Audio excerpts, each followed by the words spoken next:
Rolling.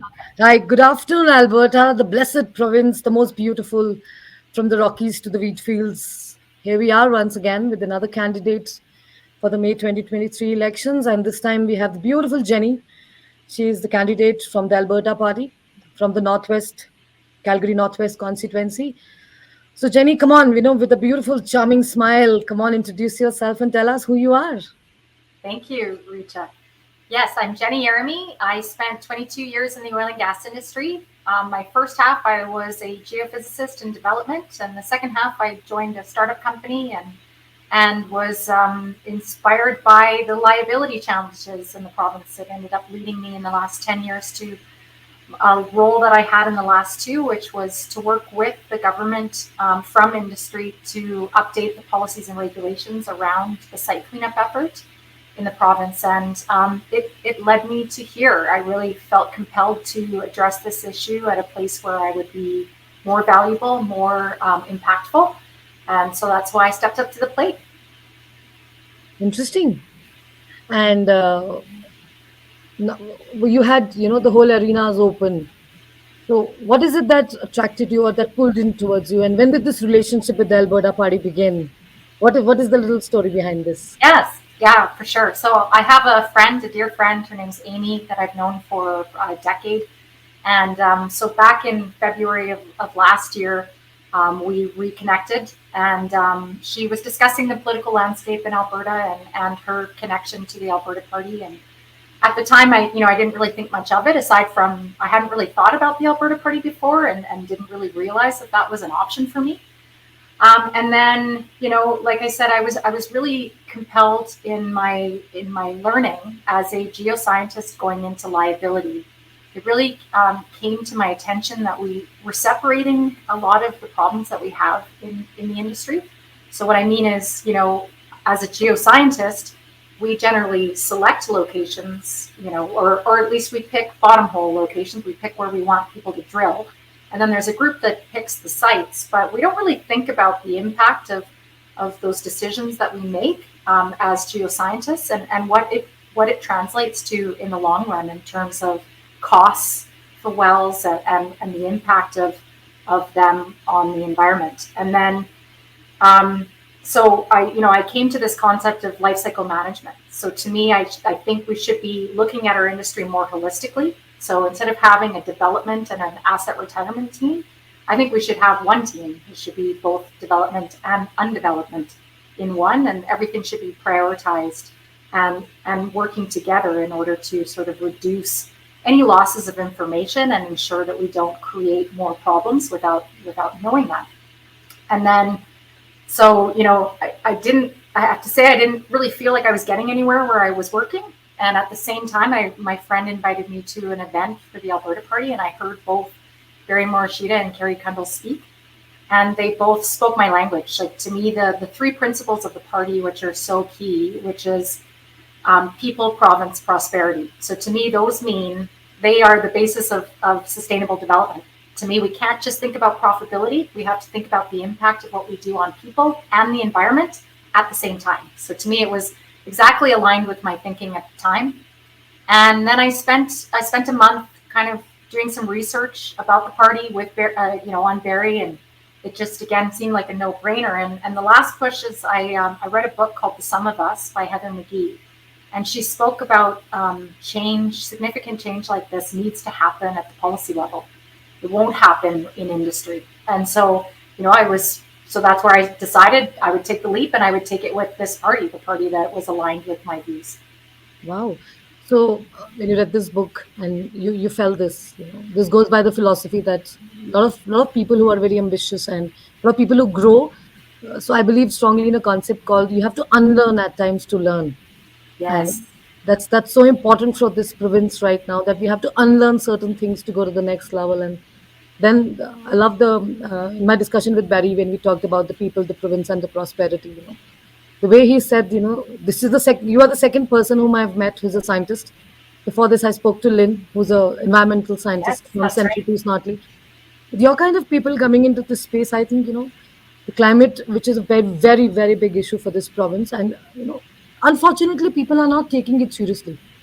People, Absolutely. the only thing that they talk about climate is the carbon tax because it pinches them. Right. They Yes. do not understand the increasing heat, the increasing summers, and the drastic changes in the climate. Some very intelligent people need to address these issues. And these are not issues that need to be done or treated, or policy should be made in isolation. These are issues that people need to be made more aware about that. You know, Absolutely. Yes. when we're giving $600 to the province for childcare, it's boards everywhere. But when there's a policy regarding climate change or something like that, people should be taken complete consultation into, and definitely, like you said, change, because that's the only thing that's constant. Change is Yeah. the only thing that's constant, right? And that's the beauty of thing. Last 1 year, the way things have changed, it's each day to it is, and I think that's the way Alberta Party is going. And I love when Barry said, we're not looking at complete 87, but we're looking some really good people out there, and people who really want to make a difference in the society. Whether or not get elected is a secondary thing, but their thoughts and their processes, when you reach out to the community, that engagement is going to benefit both sides. Absolutely. So that's what I think. I think you're an asset to the party, and you're an asset to the province, because your kind of lovely people can make a lot of change. So tell me, looking into the constituency, do you stay in the constituency? Do you reside there? I actually live in the neighboring constituency where Paul Goddard is running, and that's Okay, why I made the leap where I did, okay, just one constituency over to the northwest. okay. But very similar demographic in Yeah, Calgary Northwest as compared to Bow. Lots of similar concerns and conversations that I have at the doors with people. Everybody is concerned about healthcare, education, livability, as you described, and the environment. To your point, I am using this as an opportunity to make people aware of the crisis that we're facing and the responsibility that Alberta plays in the world on a world stage. This is a very challenging ask of the world. And we have, I think of the Spider-Man comic comes up to me a lot. With great power comes great responsibility. definitely. We have had a tremendous amount of power in the world, and now I want to be responsible. I want to use my knowledge in a way that can help people understand this challenge and offer solutions. That's another big reason why I'm running for the Alberta Party, is I'm not seeing clear solutions from either side of the aisle that demonstrate they understand the scope of this issue. So, what are It's your solutions to the present day crisis when we talk about education? Whether you talk about the medical health care situation, whether you talk about the climate, you talk about the social development status, and when we talk about the duality of Alberta, wherein 50% of Alberta stays in Edmonton, Calgary, and 50% of Alberta stays in the rural. So how right. do you bridge them up? You're a young woman, vibrant ideas. How do you bridge this gap? And yes, a very, very important issue for Calgary and Edmonton, which needs to have a lot of serious addresses, the immigrants coming in. Right. There's a huge need of skilled workers over here. So how are you looking at these bridges? Yeah, thank you. So one of my key things is to think about, like I mentioned, life cycle management. So an opportunity I see is for the all of the ministries to be aligned in the same targets, the same stewardship metrics.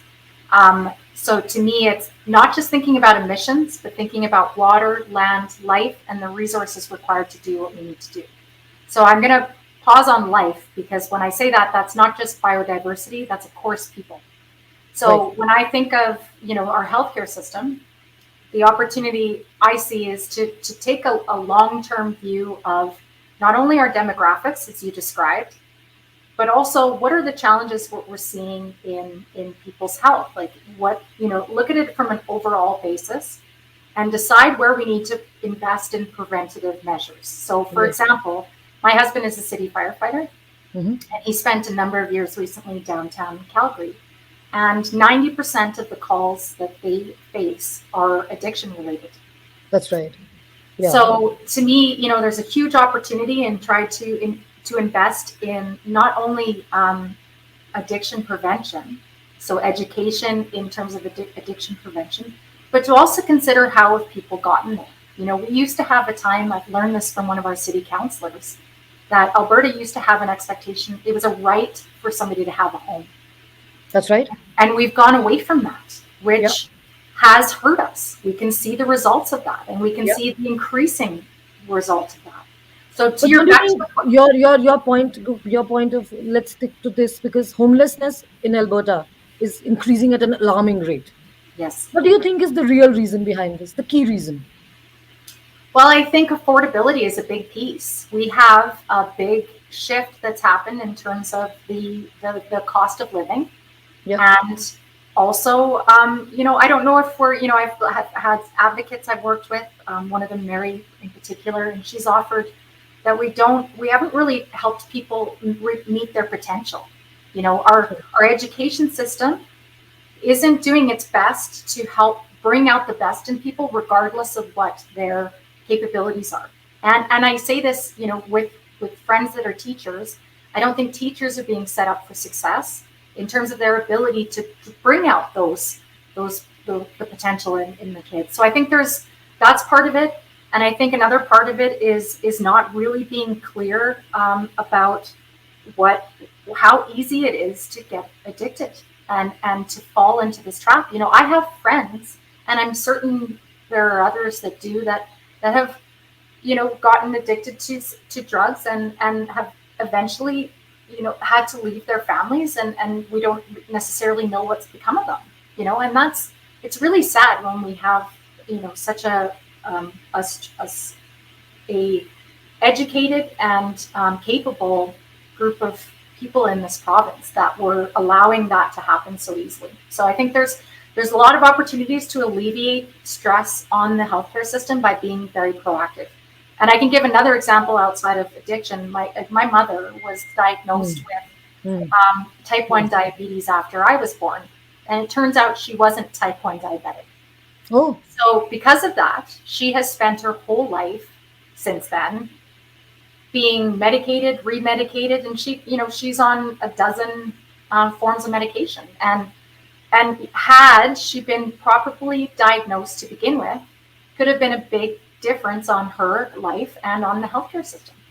So but isn't there's isn't it the fact that when everything was going good, this is pre-COVID, yeah, and post-COVID, completely everybody's struck by this bug which of unpredictability. yes, So even if you sneeze now, it's like, oh, did you get a test done? yeah, So I think from being chronic treated to and people who are immunocompromised and who have these big issues, people are not realizing that the government needs to also make the same effort to change the outlook.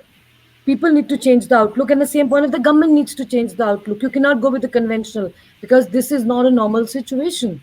no. You touched on something there that I want to make sure we talk about, which is transparency. Yeah. We have, because of the challenges, because, like, and I'll say it's not just in like you said, the pandemic. We were faced with a big challenge all at once that we all had to face together, and now it's like it didn't happen, which I Yes. don't think is helpful. I think this has a lot to do with people's mental health, and that we don't feel that we're complete with knowledge. We're not, and not just knowledge, but the interpretation of knowledge. Somebody said this to me at the doors, and it's true. We provide information, but we don't provide where the sourcing is from, That's how right. that analysis was done, how reliable is it, how sure are we, what is the range of uncertainty. And this is where, like you mentioned, Lynn and myself can really, and others that are of Yeah. scientific background, can offer some clear metrics of how we can help bring people along in those things. And it follows with the energy sector too. We, when oil prices fell out in 2014, we stopped sharing, and it's now come to bite us, where people don't really understand, like you said, the climate crisis, and we don't understand what the industry could do differently, or better, or how we can move without losing jobs. We're That's not right. being clear on what a horizon looks like, what a That's vision of right. success for the provinces. That's right. So, going by your understanding, you are so clear in what you want to change in the province. What changes do you want to make in the common person's life? It's something like, in my last job as a constituency assistant, we were door knocking, and there's a lady whose family business was logging. They're into the logging business. She says, we are still living by the age old myth and do not realize that certain changes are important. It's important to cut a tree after an age, Right. so that the ground can be opened for more better trees. After an age, the tree is not going to grow. So it's just holding on the roots and holding place for better. So I think it's the new team that I'm looking at right now, the vibrant people that you are. Change is not important just to change the government. The change is important to get a fresh outlook into the legislative hall, That's and that's what your thought processes are. Pushing my thoughts to the kind of thinking and the processes that you are looking at. People need to look at. They need to be new people looking at the same thing, but they need to have a different solution. right. Yeah, so to me, the biggest opportunity I see is to align all of the ministries in the same metric system. So to me, if we have, like, I go back to this life cycle management, these five things: air, water, land, life, and resources. There's such an opportunity to ensure that we can reduce resource waste across ministries. We can make sure that people are being put into spaces that will actually allow them to do more work with less resources. And because we are seeing, when we talk about resource strain, we're seeing it in the workforce. We don't have It's the maximum utilization of resources is what you're pushing is the key. yes, The yes, resources are there, but are you utilizing them the 100% way? Because if you're not using 100%, then there is something wrong that you're doing. that's right. And there is a massive opportunity in that. You Yeah, think of that's the key. That's the key over there, right? And a common person like you who has faced a lot of situations, I'm sure you'll have more solutions. Wonderful. That talks volumes about the kind of dedication that you have into the entire things. What's happening at the doors? What is the response at the doors? What are the people saying? Or what is an you know authorized student? Yeah, so interesting because there's a lot of talk about vote splitting. I have to say that's a big concern with people, and I need to say, because it's something that bothers me, is vote splitting is very linear thinking. It's very Yeah, win or lose. yeah, It's you either have choice A or choice B, and you're going to make choice A if you can't make choice B, and that's just not the way things work. Like, people yeah. feel either motivated or a lack of motivation around options. So to me, we see an opportunity to bring out more people to the voting polls, and so the biggest thing I hear is, I'm not happy with either party. And I speak to my concerns around divisiveness. To me, we need to solve we problems. This isn't That's a right. UCP problem or an This is NTP not problem to anything. solve. This is a we situation that we have to That's right. address. And so, to get back to a place where we can actually expect collaboration in government and respectful dialogue, and valuing of ideas from wherever they come from. To That's right. me, that's what Barry has really helped us see, is that we want to get to a place where we can actually disagree, but come to a better place. Yes, we disagree to agree and yet disagree to Yeah, agree. I think I met a gentleman who's quite a statesman, an old guy, 85-year-old. He's walked into the office, and he says, "I am so glad the politicians fight, because if they will not fight, how will we find the right way? I'm glad they're right. not compromising or scratching each other's back. Let them fight. If it's for people good, let them fight and let them fight the right solution." Yeah, I totally agree. I've had that experience in my career. I try to lean in. When somebody disagrees with me, I now try to lean in and say, what am I missing? Right? Because there's always a reason. People always have, or we're quite aligned and we're just using the wrong words. It's really, we're not that far apart. And that's really what I'm concerned about in Yeah. this province, is this idea that we need to pick and choose and only be one way. It's just not, there's no, right or wrong is relative, like you said, as long as something doesn't change. And Yes. change happens frequently. Yeah, that's the only thing that's constant. And I've believed that Right. for almost as long as I've lived. Change is the only thing constant. And if not now, then when? Right.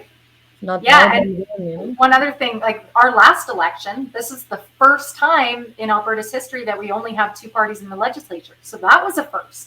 So why Yes. not have our next first be our first minority government? Yes, Let's, definitely.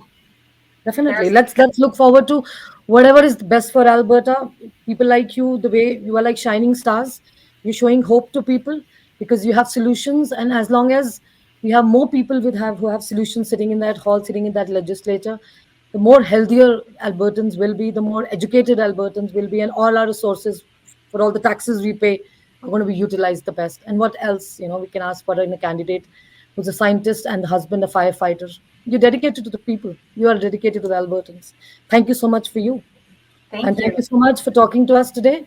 Voice Alberta really appreciates your communication and just letting us be a little voice. We are doing a little job, trying to get there and tell people that it's not about options, it's about the right choice.